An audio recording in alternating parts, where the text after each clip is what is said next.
Hi friends, விரல் நுனியில் இன்றைக்கி ரொம்ப டேஸ்டியாக ஈஸியாக தாஹி பன்னீர் எப்படி பண்ணுறதுன்னு பார்க்கலாம். இது ரொம்ப ஈஸியான சிம்பிளான டிஷ். கண்டிப்பாக ட்ரை பண்ணி பாருங்கள். இது செய்கிறதுக்கு 5 மினிட்ஸ் இருந்தால் போதும். வாங்க வீடியோக்குள்ளே போகலாம். ஒரு பவுல் எடுத்துக்கோங்க. அதில் 5 to 6 முந்திரி பருப்பு நல்ல முங்குற அளவுக்கு தண்ணி ஊற்றி ஊற போட்டுருங்க. நம்ம டிஷ் செய்கிறதுக்கு ஒரு 1 ஹவருக்கு முன்னாடி இந்த மாதிரி ஊற போட்டுக்கலாம். இது கூட 1 ஸ்பூன் கசகசா சேர்த்து ஊற போட்டுருங்க. அதுக்கப்புறம் நம்ம தேவையான அளவு பன்னீர் எடுத்துக்கலாம். இதில் நீங்கள் உருளைக்கிழங்கு, பன்னீருக்கு பதிலாக உருளைக்கிழங்கு ஆட் பண்ணி கூட செய்யலாம். உருளைக்கிழங்கு நல்லா அவிச்சிட்டு க்யூபாக கட் பண்ணி செய்யலாம். இப்போ நான் பன்னீர் வச்சு எப்படி செய்யலான்னு பார்க்கலாம். பன்னீரை க்யூபாக கட் பண்ணிக்கோங்க. உங்களுக்கு எந்த சைஸ் தேவையோ அந்த அளவுக்கு கட் பண்ணிக்கோங்க. நான் நார்மல் சைஸில் கட் பண்ணி எடுத்து வச்சுக்கிறேன். இப்போது ஒரு மிக்ஸி ஜார் எடுத்துகிட்டு அதில் தேவையான அளவு காரத்துக்கு தகுந்த மாதிரி மிளகாய் ஆட் பண்ணிக்கோங்க. நான் காந்தாரி மிளகாய் ஆட் பண்ணிக்கிறேன். நீங்கள் க்ரீன் சில்லினாலும் ஆட் பண்ணிக்கலாம்.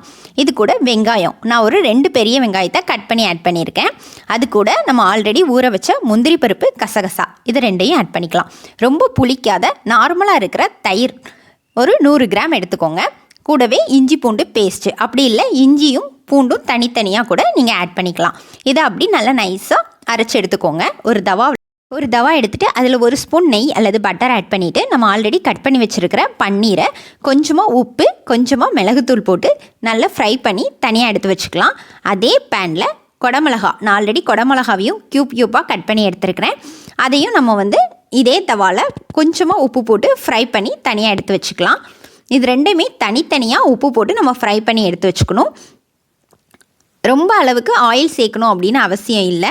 அதனால ஆட் பண்ணுற ஆயில் மட்டும்தான் இந்த டிஷ்ஷுக்கு நம்ம ஆட் பண்ணுறது. அதுவுமே கீ அல்லது பட்டர் ஆட் பண்ணுறதுனால ரொம்பவே க்ரீமியாக இருக்கும், ஆயிலாக இருக்காது, ரொம்ப டேஸ்ட்டாக இருக்கும். கண்டிப்பாக ட்ரை பண்ணி பாருங்கள். இது சப்பாத்தி, நான் எல்லாத்தோடு சாப்பிட ரொம்ப அல்டிமேட்டாக இருக்கும். நம்ம ஆல்ரெடி அரைச்சி வச்சுருக்கிற இந்த பேஸ்ட்டை இந்த பேனில் ஆட் பண்ணிக்கலாம். நல்ல நைஸாக அரைக்கணும், கொஞ்சம் கூட கட்டி இல்லாத அளவுக்கு அரைச்சி எடுத்துக்கணும். இது பேனில் ஆட் பண்ணிவிட்டு நம்ம தேவையான அளவு உப்பு ஆட் பண்ணிக்கலாம். நம்ம ஏற்கனவே பன்னீர் குடமிளகா வதக்கும் போது நம்ம உப்பு ஆட் பண்ணியிருக்கோம். அதனால கிரேவிக்கு தேவையான அளவு உப்பு ஆட் பண்ணிவிட்டு நம்ம ஆல்ரெடி ஃப்ரை பண்ணி வச்சுருக்கிற பன்னீரையும் குடமிளகாவையும் இதில் ஆட் பண்ணிக்கலாம்.